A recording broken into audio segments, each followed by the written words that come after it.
Subscribe to Intoxicated 3PO. Is that what they wanted? Yeah? Are we good? Did we do it? What is going on, everyone?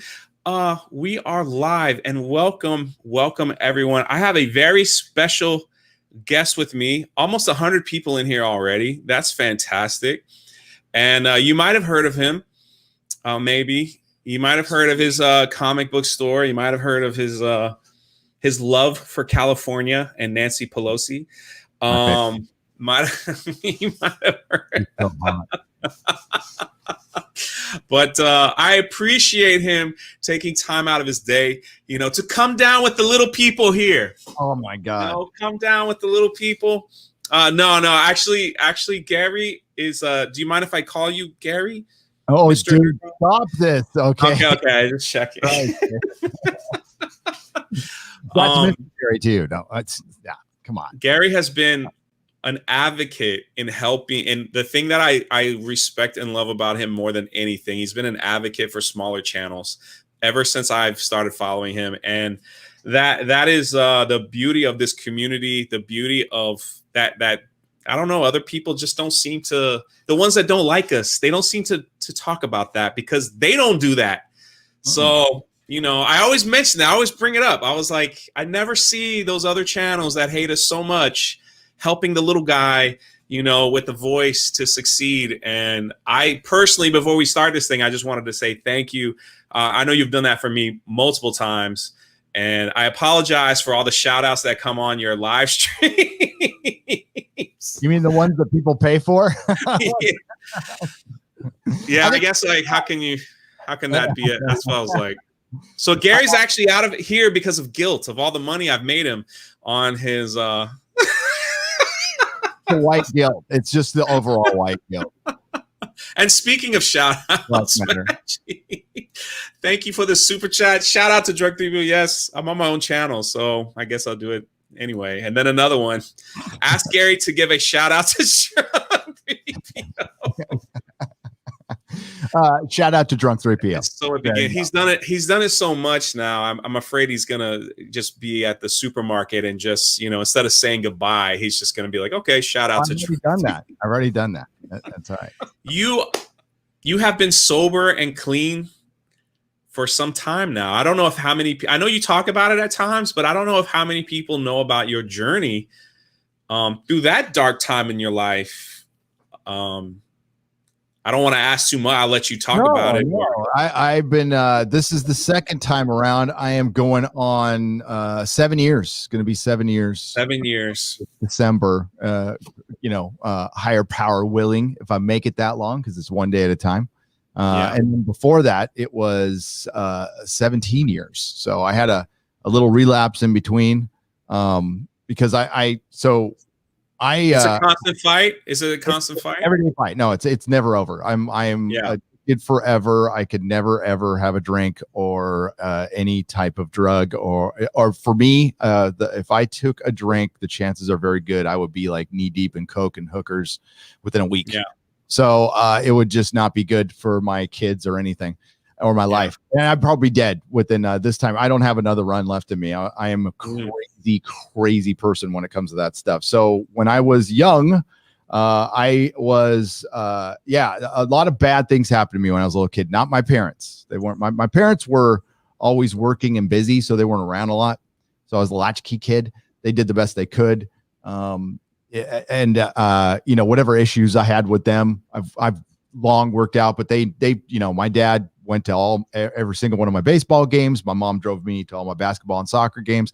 They were pretty good parents. But I had, I'm adopted. I had some issues probably from birth. I was born an addict, so I had issues. And then some other bad things happened to me in schools and stuff like abuse from adults. And that kind of set me on my journey of just being broken as a kid. And I didn't trust adults. So I was always a crazy kid who got into trouble, never got good grades in school. Just teachers hated me.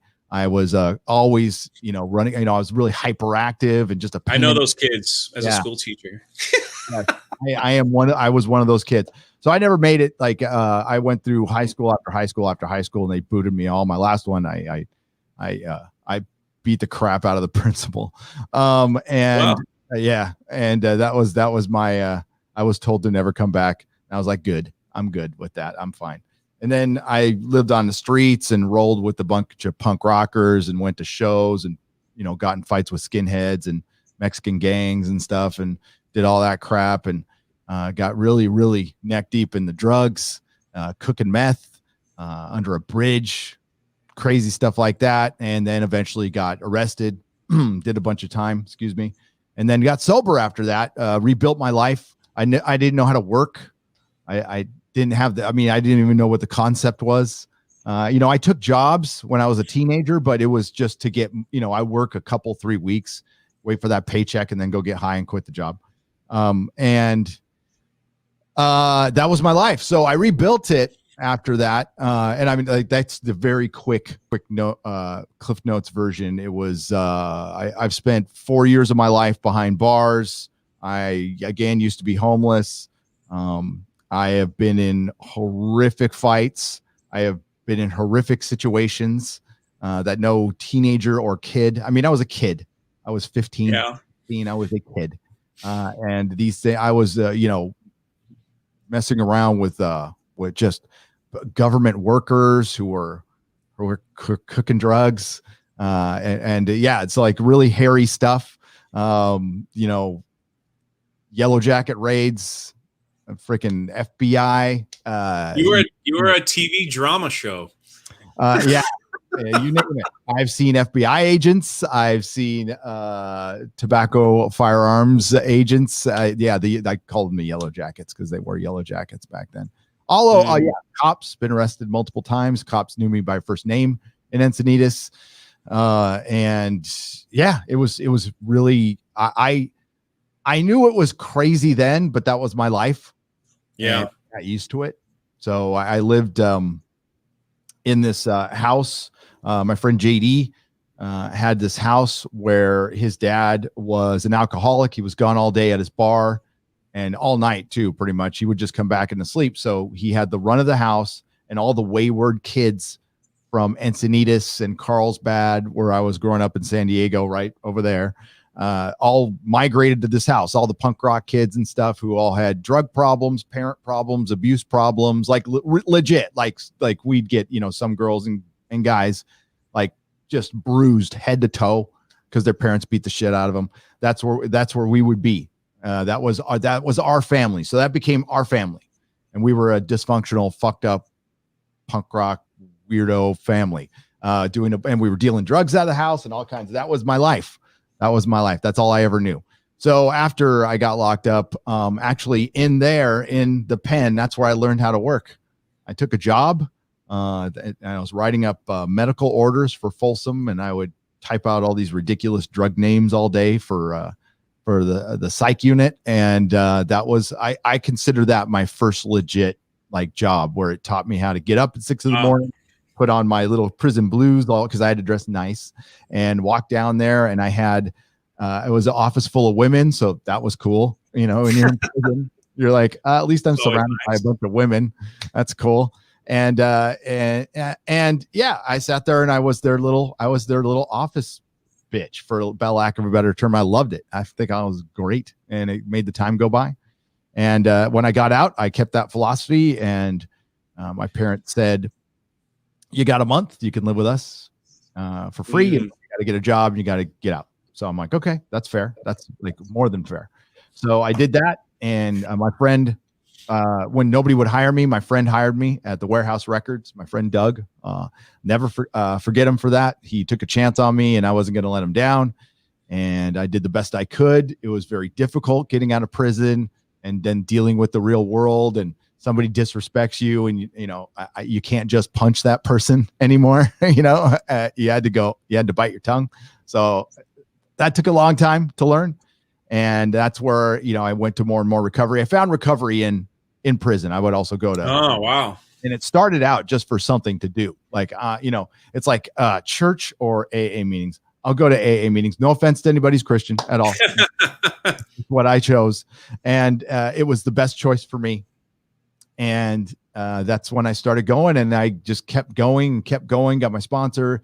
And basically I'd hit bottom. I'm like, I will do anything to never, ever experience that again. Like, I am done with this life. It's hell. So I would rather, I've never been suicidal or anything like that. I just, I'm like, I don't want to live like that anymore. I'm done. I'm like freaking done. There's got to be a better way. So I'm going to, you know what I'm going to do?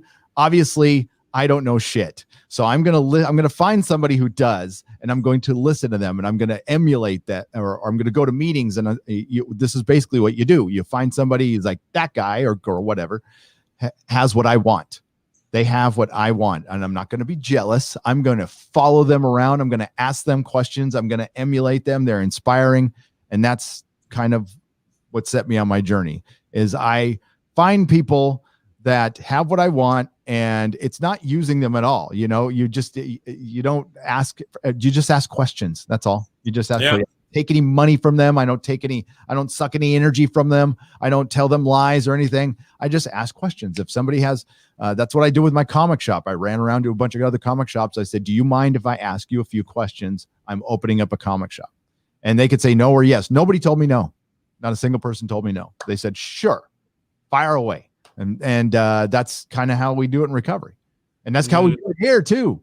So that's how I went on my journey, just to learn and just shut the hell up, because I thought I knew fucking everything, and learn. And life got so much better. Like, I was so happy. I wish I could bottle up drunk the day I felt when I got out of prison, how I felt the day I got out of prison. I haven't felt this way since. It was one day of like, I don't need anything. I don't need material anything. I don't need anybody.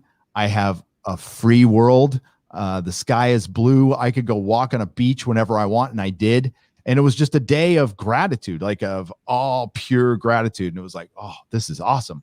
And walking out with that, I think that helped me on my journey, was like with that attitude, walking out, like, like not being scared that I was going to return. Of course, that's always in the back of my head, but I just knew, like, there's no way I'm coming back to this life. I will do anything other than steal, because it was easy to steal, rob and steal and sell drugs and sling drugs. It was easy money. That's why people do it. People get trapped in that life, and I'm sure you've seen it, and it's happens in it's low at low income areas, and here in the States, which are nothing compared to what Jay has seen in other countries. I can imagine. I've seen a couple of those countries, but nothing like you have. And even being homeless here, I was better off than a lot of people in a lot of countries. Well, I remember. It's definitely mentality. And our good friend Jeremy shows up, and people are going to be like, "Oh, you're simping for yeah." I mean, he's my boss. I gotta highlight his comment. You don't understand. Another one, but do you have like a guilty pleasure favorite YouTube channel that you really enjoy? Maybe you don't want to admit that you really enjoy. Mine is actually Dr. Disrespect. I'm addicted to Dr. When he plays video games. It is the most entertaining thing. I don't know why. I never really watched gaming channels until like right now I'm like addicted to his content right now. So I wish I could meet him. Like, that's like my celebrity YouTube crush at the moment. But do you He's hilarious. I know. I get into lore videos. That's where I my like UFO rabbit hole stuff. I talk about all the time. Richard Dolan, or who else do I? Oh, Preston Jacobs, dude. Preston Jacobs. This is lore YouTuber for Game of Thrones.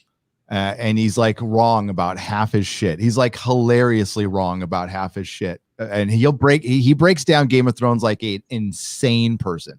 Like he makes entire videos off of this one theory he has, and I can't stop watching him. I watch them over and over again. I think I've seen all of his videos at least 10 times. So Preston Jacobs, because he's sometimes hilariously wrong about stuff. And it's interesting, his take on Game of Thrones. Plus, it's the only content we're getting from Game of Thrones or A Song of Ice and Fire anymore, because we're not going to actually get the been in a mosh pit? Yeah. Oh God. Yeah. You should, dude. My wife kills it in a mosh pit. Yeah. killed it in the mosh pit. No, she's tough. She had blue hair before it was like turned into a stupid freaking thing that's disgusting now. She had blue hair when like, you know, it actually meant something back, you know, 30 years ago. And she was in pits for Minor Threat. I got this great picture of her. I'll show it to you someday of her with a big old black eye. And she's just ready. There's Mrs. Nerdrotic back when she was in high school. Woo, look at that eye. Yeah. Woo. She got a boot to the face, but she was looks so happy about it too. Stoked. She's like, yeah. That was at yeah, that's back in the day. Needs everyone. There's a world out there that needs Gary. There's a world out there that needs you, that needs everyone in the chat. And we could put a dent in some of the disgusting things that happen in this world by just sharing love and sharing your gift. Some people have the gift of talking. Some people have the gift of teaching. Some people have the gift of listening. Some people have the gift of drawing. Some people have the gift of bringing information the way you need to hear it. The world needs your gift. Don't sit on it. Get out there and do something with your gift. So that's it. Any last words, my friend, before I click the red button? That was good. Thanks everyone for coming in. What Drunk said right there was a great way to take it out. Thanks, man.